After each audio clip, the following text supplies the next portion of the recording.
Welcome to the Legal Vendor Podcast, part of the Lawyer Minds ecosystem. The Legal Vendor Podcast is dedicated to exploring exceptional software and service vendors in the legal industry.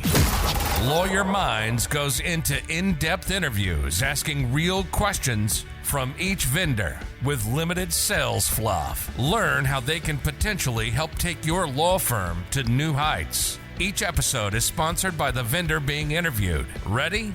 Let's dive in. Hello and welcome to the Legal Vendor Podcast. My name is Mike Campbell. I'm joined today with co-host Ryan Rapley. What's going on, Ryan? Not much, Mike. Happy to be here. Looking forward to this podcast, many more. All good, man. Look, here's the deal. We get to feature vendors in the legal space. And as a lawyer walking through, the exhibit hall where there are all these vendors, sometimes I don't get the opportunity to interact with them all one-on-one. And there are things I want to know about each of the vendors and what they offer. And I think this is an opportunity for people, not only vendors, but also people in the space to understand what each vendor can offer and then what they can do and highlight some of the cool features that, like we're going to talk about today, what Gavl video can do, right?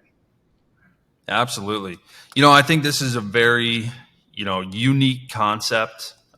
I follow the industry, the internet pretty closely. And I don't think anyone else has ever done anything committed to just the legal vendors like we're trying to do.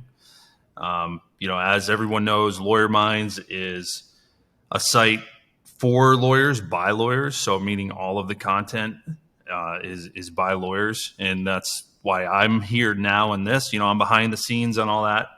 All the other Lawyer Mind stuff. Kent, who's part of our team, is behind the scenes. He helps produce podcasts and do all the editing, publishing, and we're kind of a team behind the scenes. So this is really cool now with the legal vendor aspect of it, where it's not necessarily for attorneys by attorneys. It gives an avenue for me now to jump in and start collaborating a little more. As a vendor myself, I think it's just a really cool, unique opportunity, and I look forward to showcasing many more. Yeah, I that's right. I mean, here's one of the things I think about. I'm getting ready to try a case. I have this demonstrative, and I get jazzed up because the demonstrative is really nice. It's like, an illustration of a, surgery on a herniated disc. There's a lot of work that goes into that behind the scenes. And sometimes as a lawyer, I forget, hey, I need to talk about how good this was. And we share that amongst ourselves, but also there are people out there who are like, hey, who can I turn to do these exhibits for me? Who can I turn to answer phone calls or to help on stuff in the business or in my practice? And one of the things that Gavl Video does is talk about the stories behind the firms, within the firms, and what Gavl can do for, a firm and telling its story to the general public.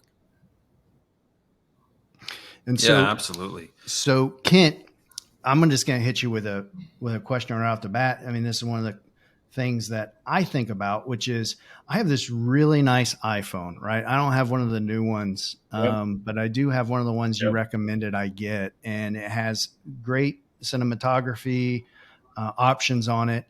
Why can't I just go record myself on one of these iPhones and then put that up? What sort of differentiates what Gavl can do versus what I can just do myself? Yeah. So Mike, I'll say this, iPhone cameras have come a long way, and they've definitely been a leader in the smartphone camera space. But what we offer is a full suite of cinema cameras that capture way more data than what you can pick up on your iPhone. And what that translates to is deeper colors, more detail retained, and overall more control over the image so that we can make that image tell the story that we're trying to tell for our clients.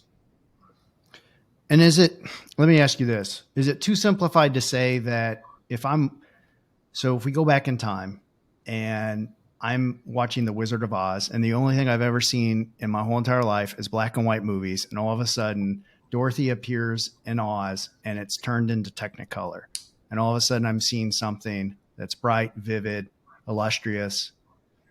Is it too simplified to say that that's what you can do versus what an iPhone can do, or is that kind of right on?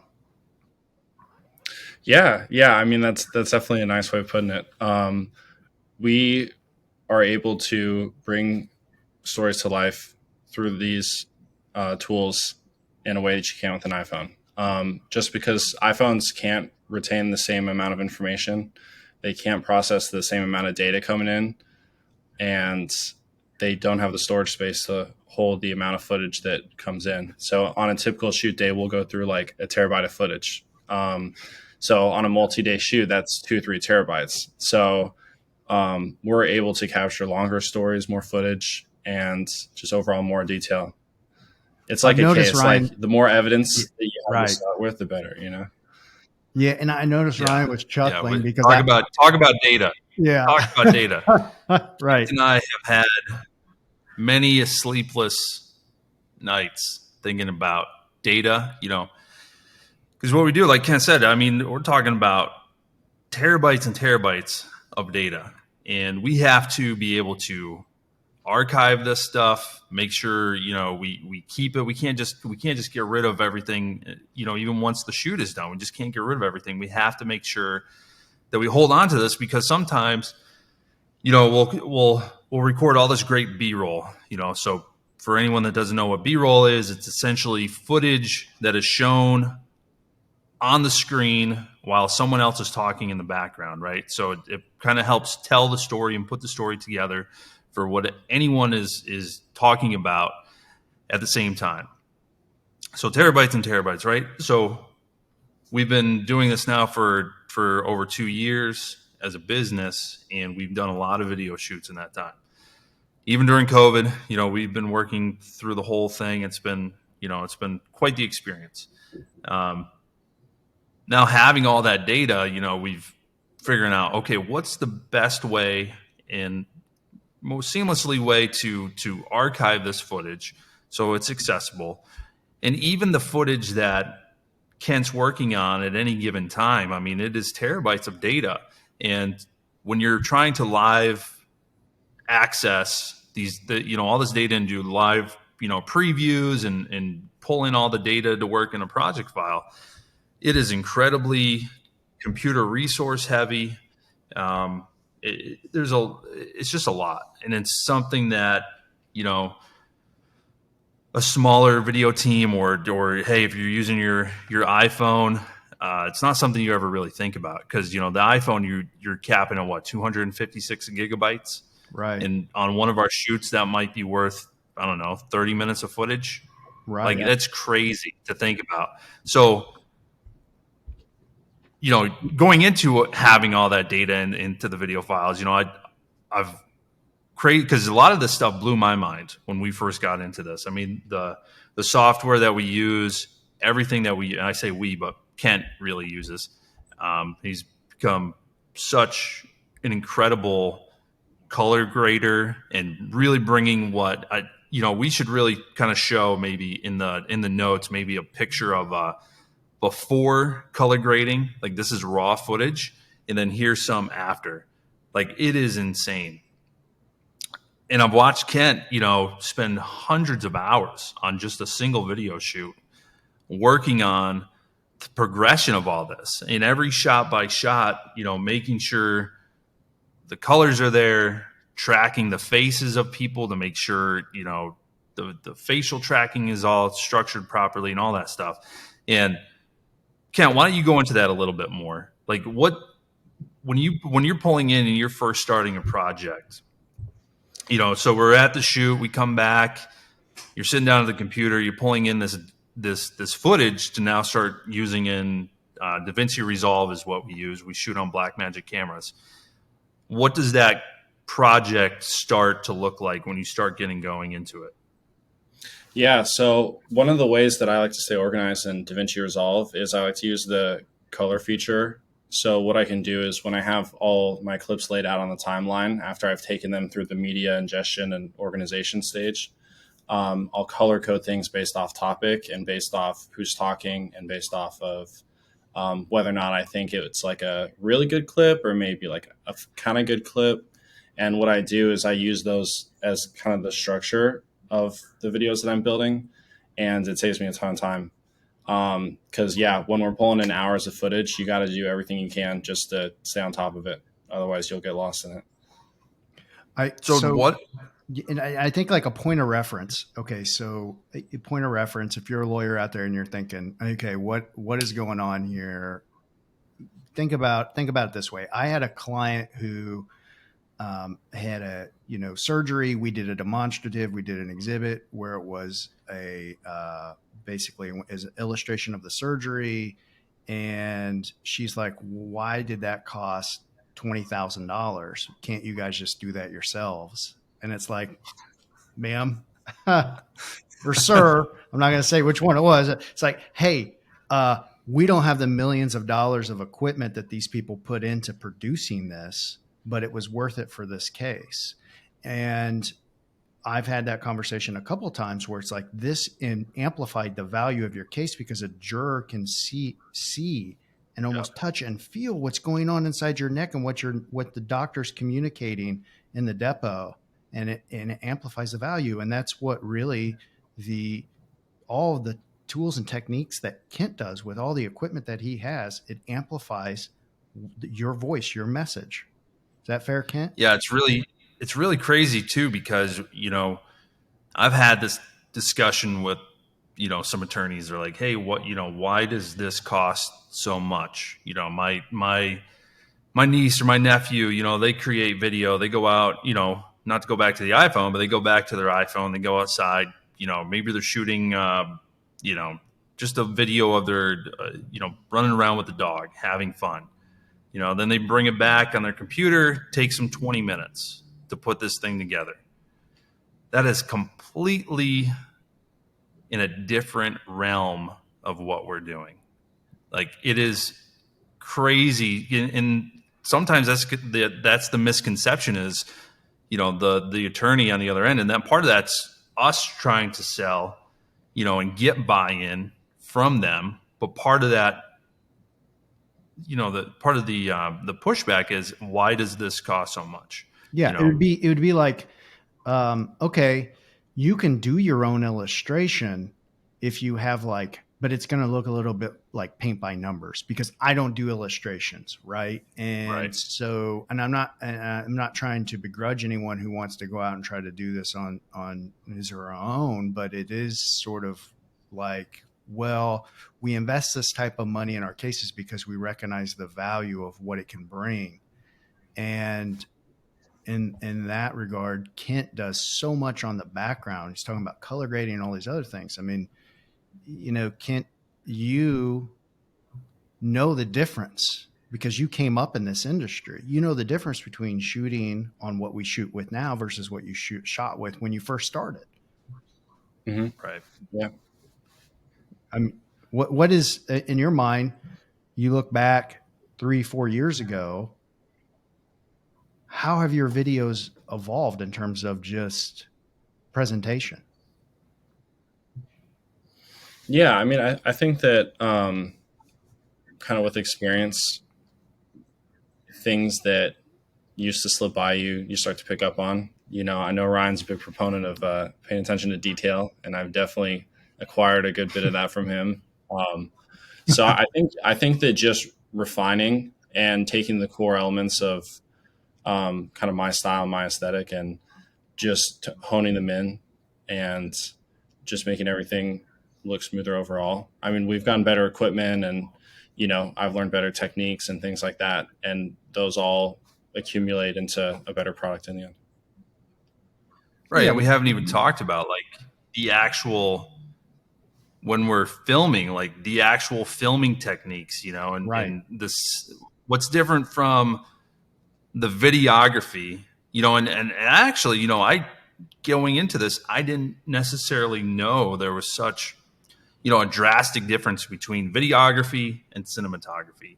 even just simple, what somebody might think is simple pans, there's a lot of skill and technique that goes into that to get that shot, and it's funny because, all right, so, Kent and I are in, where were we for AAJ? Seattle, right?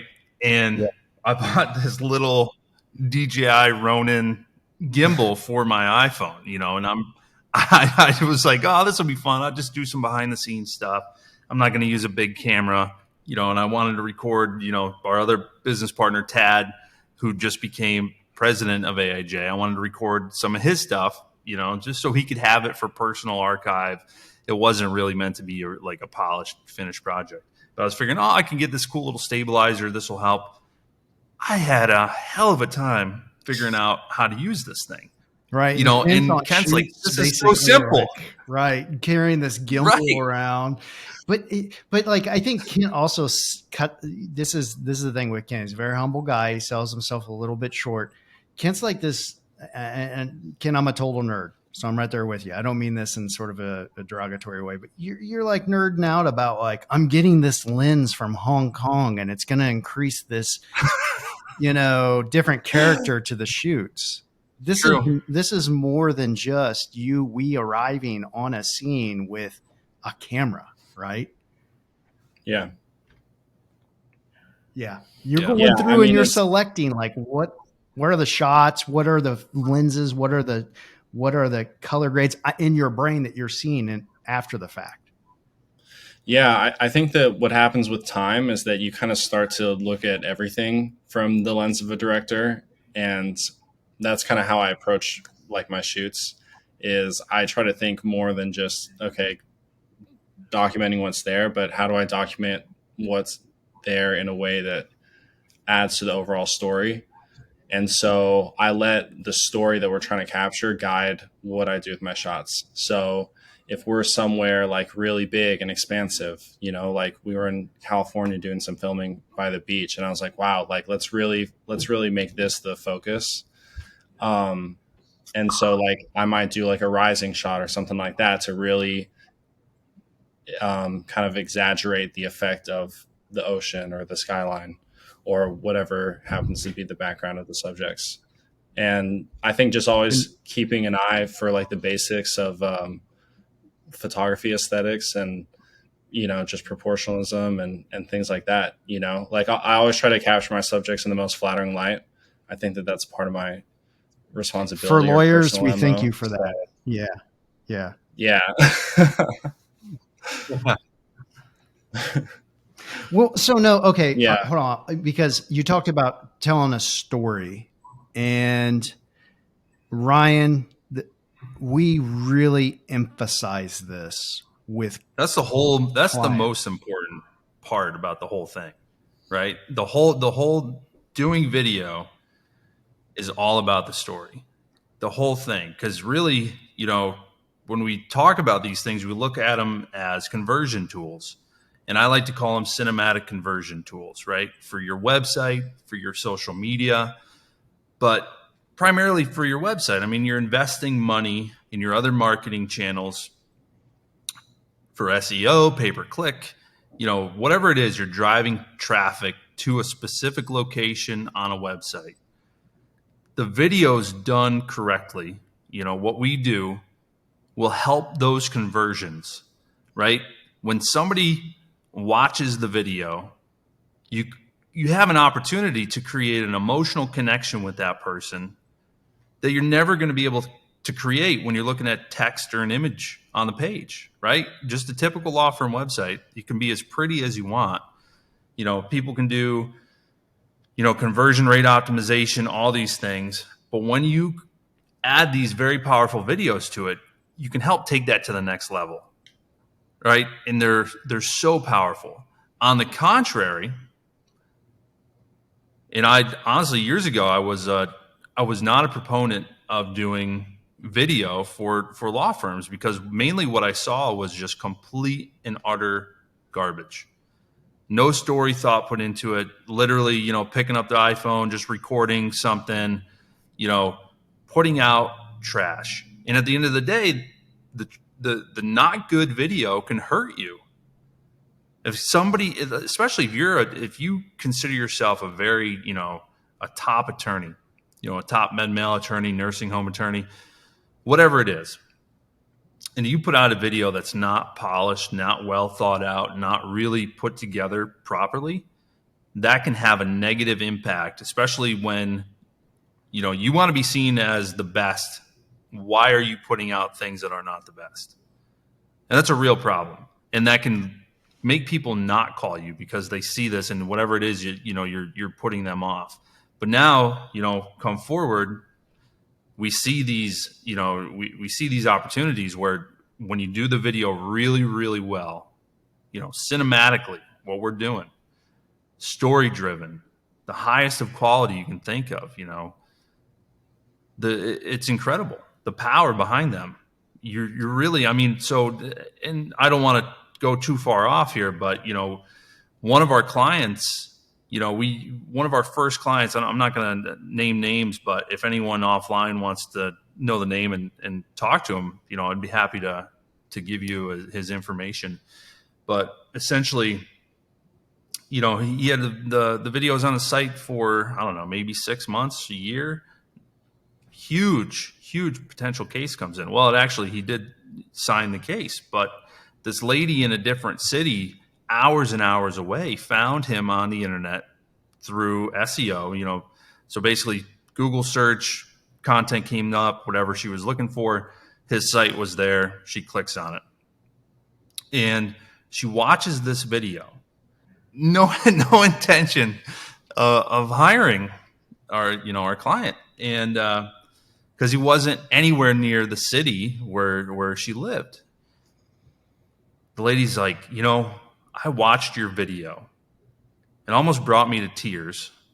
So emotional. I had this immediate connection with you to where I had to pick up the phone and call you. I knew you needed to represent my husband's case, who got trapped in a coal mine fire.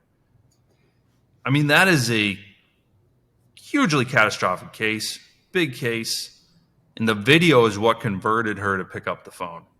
And, oftentimes some of these attorneys are looking for those needles in the haystack, the really big cases. And this was one time where, the video really paid off and was able to find that needle in the haystack. And that's just the power of what these can do when they're done correctly. Now, if he had a not so good video up that portrayed a different message, would have been the complete opposite. She never would have picked up the phone, click the X in the top right and move on to the next one. Yeah. I think it's a lot about creating that connection between the potential customer, client, and the person who's representing them. And the biggest thing for me is, after going through all these different video shoots, realizing that I would feel very comfortable referring a family member or a friend to any of the people we've worked with because of the power of their story and how that came across. And so, we make them look really good. Kent does a lot of very nice work in making sure that it's polished and it looks good. The connection, though, for me is always, is this person legit? Do they have the client's best interest and at heart?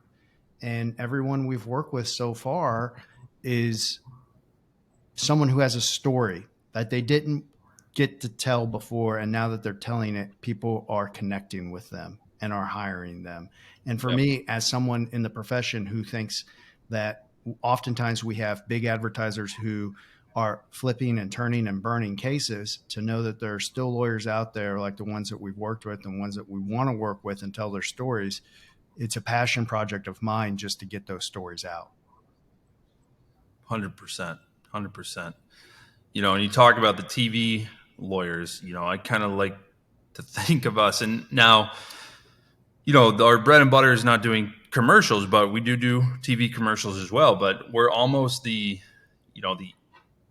anti-TV commercial, creator. It's kind of crazy because, we don't want to be the in your face, you're hurting a car, call us today, we're going to get the maximum recovery for you. My head goes off and I'm like, that's not the most, maybe not the most genuine, even though they could be great people, wonderful people, do, great things for their clients. But the first thing that goes off in my head is, man, they're very, very aggressive. Why do I want to go down that road? I don't feel comfortable working with that person.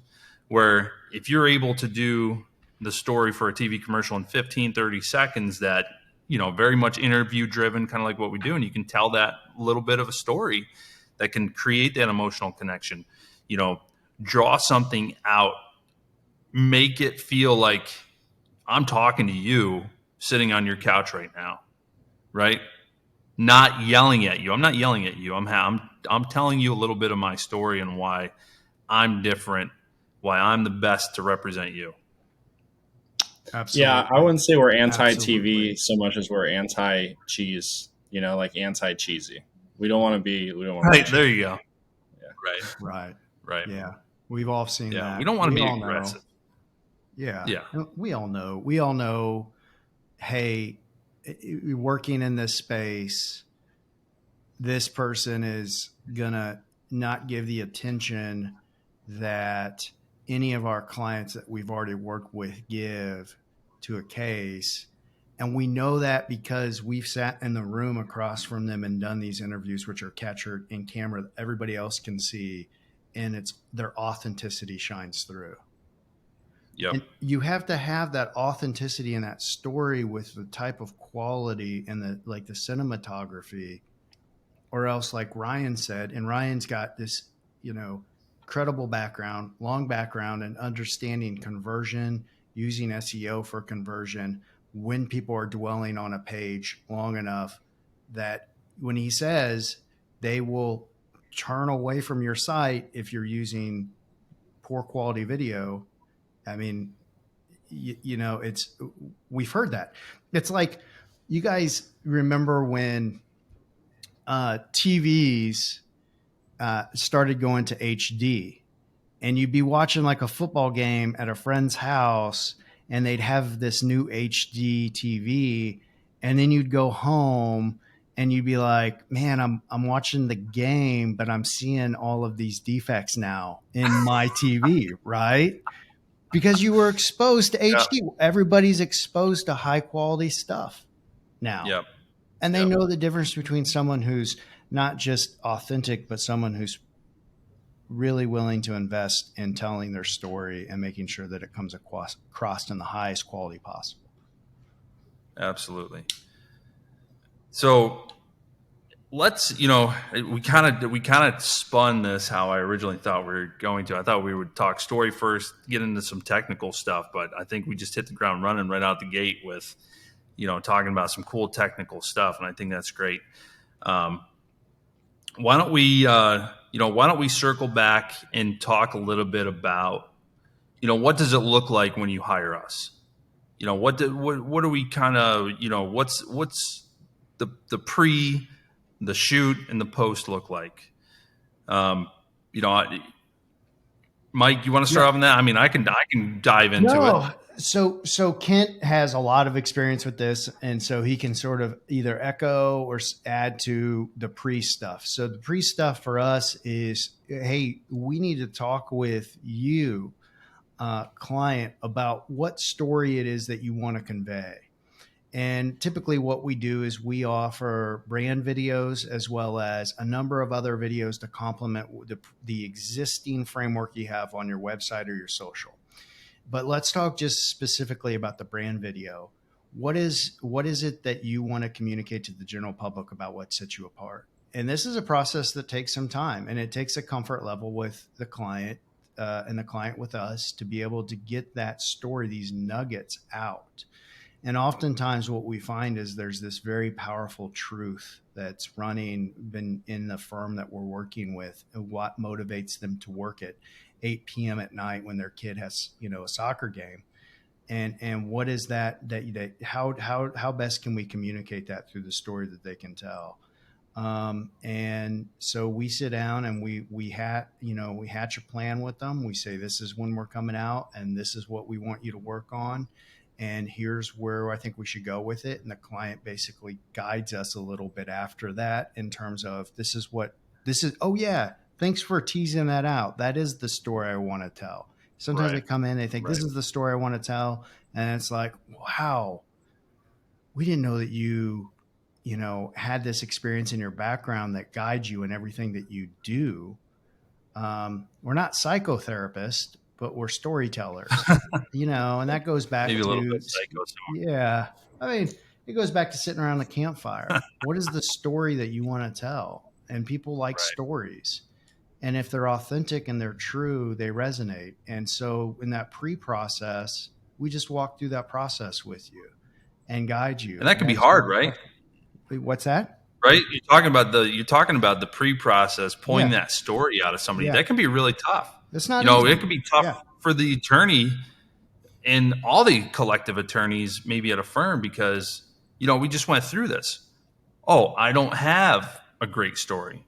I can't think about how I can emotionally connect with that person, watching the video. So that attorney may feel self-conscious where they just don't feel like they have anything to give, or they don't have something, or they're not emotionally, connected to it, or maybe they have a really hard, rigid barrier up, where they don't want to let it down. And, we've been through this. And then next thing you know, Mike, you get in the room, we're all talking, and then they're like, oh, you think that might be interesting? You think that's a real, and you're like, hell yeah, that's a great freaking story. That's going to connect with somebody. We hit the vein here. We hit the vein. This is the vein we want to sort of keep tapping. We want to keep. And that might hit them from their blind side, where they don't even think about that. And next thing you know, we're going down this rabbit hole, and we got liquid gold coming out. That's right. And it's important for the lawyer to be able to tell that story because, again, it differentiates them from the other people in the space. And I've seen any number of commercials. We will fight for you. We will stand for your rights. We will do this. We will do that. Well, that's great. Well, why? Prove it. Why? Right. Well, what motivates you? What drives you? And so, if anything, we put together legacy pieces. Absolutely. And it's not, from the marketing perspective, especially in PI, there's all these terms, everyone's told, hey, you have to use this, you have to talk about these things, you have to do this, you have to be in someone's face. You have to use these words in your language, This is a chance to break that barrier. Now, sure, you may have to do some of those things on your website for SEO to do stuff, right? Everyone says, free consultation, or contingency fee. You pay nothing unless we win, all those things.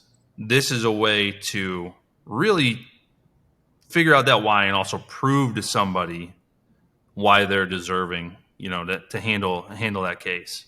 And so then we hatch together this story, and then Kent, Ryan, you guys figure out where we're going to place it, right? In what setting? Yep. What does that look like?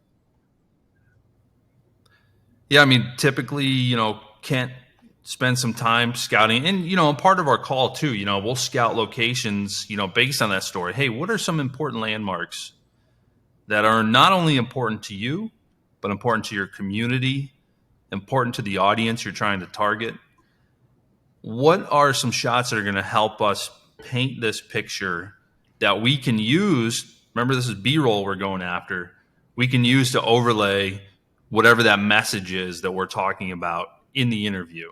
And one thing I'll mention too, sometimes we'll record for an hour and we're going to have to break that down into 2 or 3 minutes. Yeah. So it's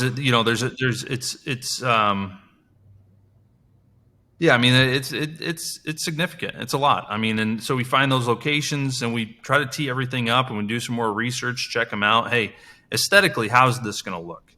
Is there room for some cinematic shots?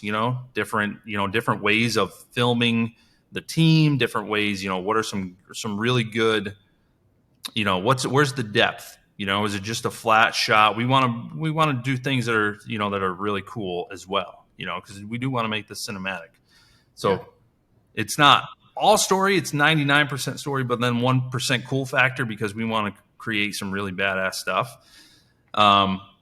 And everybody and then likes after to, that, every shoot, everybody likes to watch that one scene in slow-mo that Ken will show them, right? And it's like, you got to watch this. Every time we're on shoot, it's like, you got to watch this shot. Right. Why did we just take that shot 10 times over? Because Ryan's a hard ass and told us, get back to that top of those stairs and walk back again. And we do it. And then, 30 minutes later in the scorching sun, Kent will emerge with the nice slow-mo shot, and then they're like, oh, that's awesome. Okay. It was worth it. And then it was worth it. Then afterwards we take it, and Kent has this these terabytes upon terabytes that we talked about at the beginning of data. Yep. And it's sort of like this puzzle, Kent, right? Yeah. You have this puzzle you're trying to put together. You have all these pieces, and part of that is music. Part of that is color grading. I mean, talk about that a little bit. Yeah. So something that I think kind of distinguishes us and distinguishes me being kind of the head creative at Gavl is that I handle the creative from start to finish. And so what that means is that there aren't shots that get lost in translation between handoff from pre-production and production and post-production and all that, because I'm able to supervise and be hands-on with every single step along the way. And what that means is that from the pre-production phase, where we're trying to figure out the story and maybe the vibe of what we're trying to do, all the way through the production and the shots we take, all the way through the post-production and the coloring and the sound, and really kind of honing in and embellishing it to get it to the point where it's ready to be shipped off to the world. We're able to go through all that, and I'm able to see it from start to finish for the most cohesive story that doesn't kind of get lost along the way between handoffs and stuff like that. And we never, ever outsource any of our creative. Unlike some competitors, we keep everything in-house. And so that as well allows us to really maintain full creative control without, losing it to laziness. Yeah. And you do an amazing job of taking 2 hours, 3 hours of footage and turning it into these real masterpieces. I mean, because, our processes we talked about, we basically, whoever we're interviewing, whoever's telling that part of the story sits in the chair. We're on the other side. We got 2 cameras set up. We got lighting all around. It can be very intimidating. And we just have a conversation and we talk about things. We don't script anything. None of these stories are scripted. Sure, we may have some talking points, and we'll exchange those sometimes. But really, we're just having a conversation and pulling out, part of what do we think somebody would want to hear, and put those stories together. And there could be, somebody could talk for, like I said, 45 minutes, an hour, whatever it is. And we got to condense that down into 2.5 minutes, for a brand video, 2.5, 3 minutes. It's really kind of, it's not kind of, it is very impressive on what Kent can do. Because when Mike, we do this all the time where we look at each other, we're like, was that good? We're like, I think that was good. There's enough here. And sometimes Kent's like, I don't know. And, we're like, you'll fix it in post. Don't worry about it. Yeah, he has that through line. We'll go. Right. Yeah. Right. He has We'll go a little more. We'll fix it in post. Right. Right. And, at the end of the day, it comes out with something that's so awesome. Yeah. It's really impressive. He's just got that through line from start to finish of, this is where I can see that everybody is going, and I'm going to basically make this creative but honor the story in the most creative and high quality way as possible. Right. I do want to highlight one more thing, because it's not, we talked a little bit about commercials. We talked about, our brand videos, story brand videos. I want to talk about a little bit more of the other types of videos, and some of them talking about being creative. You've come up with some really creative ways to use video. So pretty much everything we do starts with a brand video, and that allows us time at your firm to capture, tons of B-roll, capture the stuff for the brand video. But then there's all these other different ancillary videos that we can do as well, where the cost is much cheaper because we already have all the great B-roll footage. We already have a lot of this footage that we can use, and it's almost plug and play. So some of the other things are practice area videos. We talk about conversion. So every law firm has different practice areas on their website, car accidents, truck, med mal, nursing home, class actions, whatever it is. Do individual videos for each one of those. So it's not just your brand video that everyone sees, but you can, once they land on that car accident page, put it at the top. It can increase dwell time, helps with SEO, but it can also convert people on that specific page because you can tell them, hey, here's why I am the best car accident attorney there is in my area. Maybe tell part of that little bit of the story, but really make this about why I am the best for the job for that. Some of the other things, we've done thank you videos where it's a really cool, time saver where you just create this 30-second to a minute video. Hey, thank you for hiring our firm. Here's our kind of policies and procedures. Here's how to contact us. Send it out in an email to your client. As soon as they sign up, send it out. You're going to help reduce a lot of phone calls. Stages of the case. This is one of your golden childs that you came up with. If you're using a CRM software, you're using FileVine or something, and you're toggling different stages of the case, create a video for each one of those. And you can send them out to your client in an email. Embed the video in an email. You're going to save a ton of time of people contacting you, right? You're going to educate and right. do it once.